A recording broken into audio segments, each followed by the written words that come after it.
Make sure you have your notes on this section, and if you don't, they are on haiku. So if you somehow lost them since I gave them to you in class on Thursday, then you can just go on PowerSchool and print them off.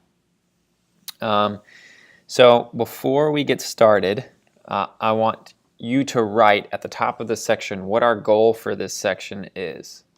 And this goes in line with what we learned in class on Thursday, but our goal is that you would be able to translate problems into solvable math. And we'll actually get more specific with that you'd be able to translate word problems into solvable math equations. That if I have a problem in the real world and I can somehow write it down, the skill of being able to translate it into a math problem that I can then solve is one that can be very useful. And in order to do this well, there's a three-step process that you need to go through in your thinking. And that three-step process is this. First, read the problem really carefully. What do I mean by that? Well, I mean exactly that. You need to read the problem extremely carefully and be able to describe, remember we talked about mathematicians are describers, describe what the unknowns are. What is an unknown? An unknown is just some value that I don't know what it is. If someone asks me for, how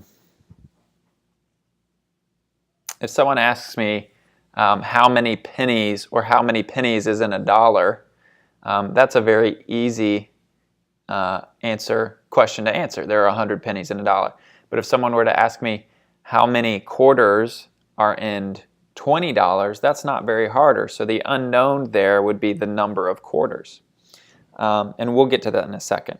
And I'll give you a specific example of an unknown. Okay.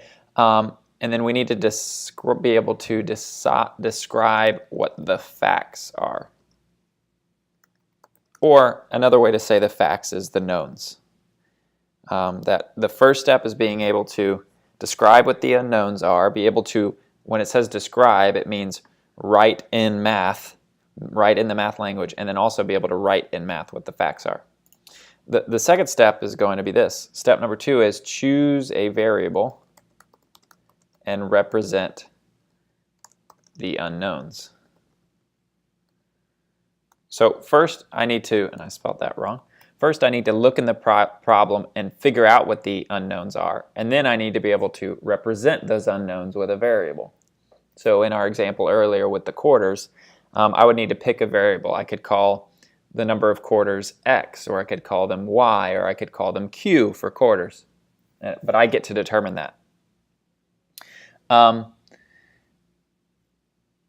we'll get to this in a second, but we're going to go ahead and jump to step 3. Step 3 is reread the problem and write an equation. And we'll get to these 3 steps in a second. I wanted to introduce you to these first, and so we're going to look at all the problems that we're going to do through this lens. Read the problem carefully, choose a variable, and represent the unknowns, and reread the problem. Before we jump into, and you will get the hang of this, we're going to practice this tons in class on Tuesday. So if you just get these notes down, we'll jump right into practice, and I think the practice will help you. But we need to talk first about something called substitution.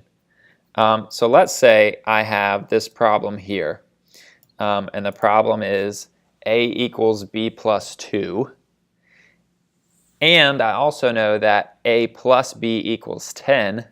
How can I combine these two statements, or substitute? Another word for combine is substitute both of these statements to make one. So these are equivalency statements. When you see an equal sign, that means that both things on either side of an equal sign are the exact same thing. It's 2 different ways of writing the same thing. So here, when we have a equals b plus 2, that both a and b plus 2 mean the same thing. That's what an equal sign means, that a and b plus 2 are equivalent. So anywhere I see in any equation either an a or a b plus 2, I can exchange one of these for the other. Right? So anywhere I see an a, I could substitute that a for a b plus 2 exactly because they are equal. Or anywhere I saw a b plus 2, I could substitute an a. So in this other equation right here, an a plus b, do I see either of those things? Do I see an a or do I see a b plus 2? The answer to that, of course, is yes. That in a plus b equals 10, I see an a here. And because a is mathematically equivalent, that means the same thing as b plus 2. Anywhere I see an a, I can substitute a b plus 2. So I can rewrite this mathematical equation right here and plug in b plus 2 for a. So I'm going to do that. So instead of a, I'm going to write b plus 2. So that goes in where the a was in this equation. So now I've got that. What's left? Plus b equals 10. Now, you might be asking, why would I do that? Well, now, if you look at this equation that we now have, both of these equations up here are actually unsolvable. Both this one and this one. I cannot solve either of them because they have two variables in it.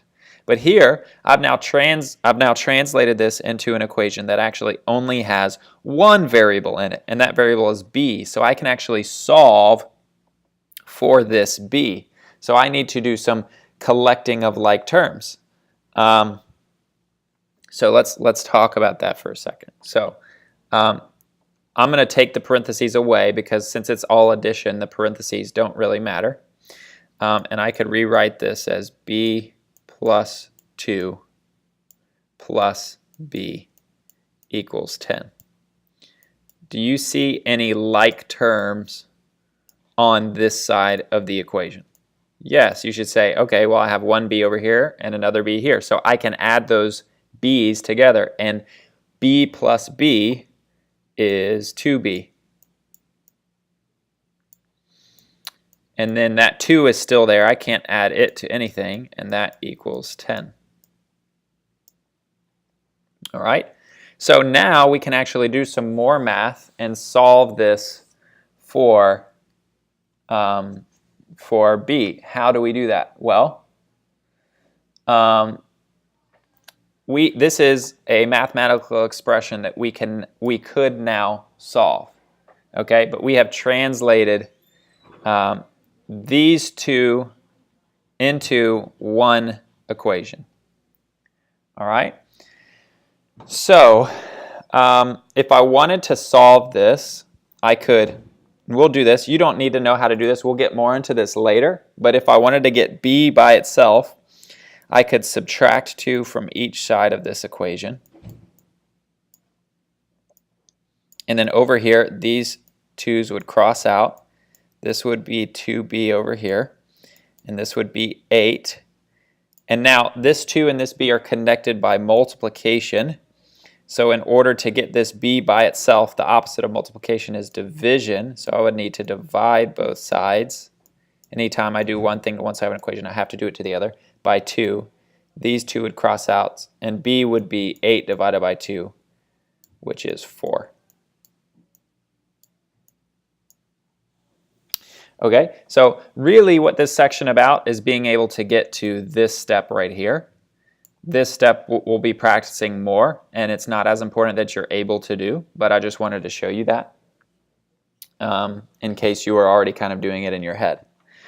So let's look at 2 examples, one that we'll do together and then another that I'll have you do on your own. So let's look at this example. This is going to be our first example. Martha has twice as much money as Heidi. Together they have $36. How much money does each have? Well, we need to first decide what our unknowns are. Step 1 is to decide what our unknowns are. The unknowns here, it says how much money does each Martha and Heidi have. So the unknowns is how much money they have. We don't know how much money Martha and Heidi have by themselves. So that's kind of our unknown. For step 2, so that's step 1. Step 2 is choose a variable and represent the unknowns. Well, since Martha's name starts with an M, I'm going to call the amount of money that Martha has M, and I'm going to call the amount of money that Heidi has H. So those are my 2 variables that I'm going to use to describe my unknowns. And then step 3 is, let's go back and look at step 3 really quickly. Reread and write an equation. So now I need to write an equation using M and H that helps me solve. Okay, so let's talk about this first statement. Martha has twice as much money as Heidi. So if I have an M and an H, I need to write some type of equation that has an M on one side and an H on the other side. And I need to write that equation so that mathematically it represents exactly what this statement says right here. Martha has twice as much money as Heidi. There are multiple ways that I could write that. Well, think about it. If Martha has twice as much money, then Martha, who has more money? Martha does. So if I take Heidi's amount of money and I multiply Heidi's amount of money by 2, then that will equal Martha's amount. Okay? The other way to think of this is, well, if Martha has twice as much money, then if I divide Martha's amount of money in half, or I multiply it by 1/2, that's the same as dividing by 2, then that will be the amount of money that Heidi has. I'm going to go back to the first example, and I'm going to say, okay, if I multiply Heidi's money by 2, that will be Martha's money. And this equation works. This represents this statement. 2 times Heidi's money is mathematically equivalent. They are the same as Martha's money. Okay? So I could write this another way. I could also so since Martha's money is 2 times Heidi's money, then when I write this statement, together they have $36. What does that mean? That means that, well, Martha's money plus Heidi's money is 36. Okay? And so that's step 3, writing these 2 statements, that 2 times Heidi's money will equal Martha's money, and that Martha's money plus Heidi's money will be 36. That's what this statement means right here. Do you see a way that we could combine these 2 statements? If you remember from this example right here, what this means is anywhere I see an M, what this statement means is anywhere I see an M, I could plug in a 2H, because M and 2H are the same thing. So over here where I see an M, I could plug in, I could replace this M with a 2H. So if I was rewriting this statement where I'm going to replace all the M's with 2 H's, then this would look like 2H plus H equals 36. Okay? So if not all of this is clicking with you or making sense, that's okay. We'll review some of this first thing in class on Tuesday, but I just wanted you to get the rough idea of how to do this. And what I want you to do is I actually want you to try and do number 2, this second example, on your own. And so what I'm going to do on Tuesday in class is the first thing is I'm going to ask you to pull out these notes and I will check them to see that you have done them. Okay, so I want to see you try this example on your own. And guess what? If this is the first time you're doing this, this is kind of complicated stuff. We are starting to think abstractly. You have never really been forced to think abstractly in math before, to understand that M can represent multiple things, that variables can be representing multiple can be represented in multiple ways. So this should not be easy to you. This should not come easy. So if this is a struggle, that's okay. But I want you to struggle through number 2 and try to get to this point where you have represented unknowns in some type of equations that are true, and then we'll go over it first thing in class on Tuesday.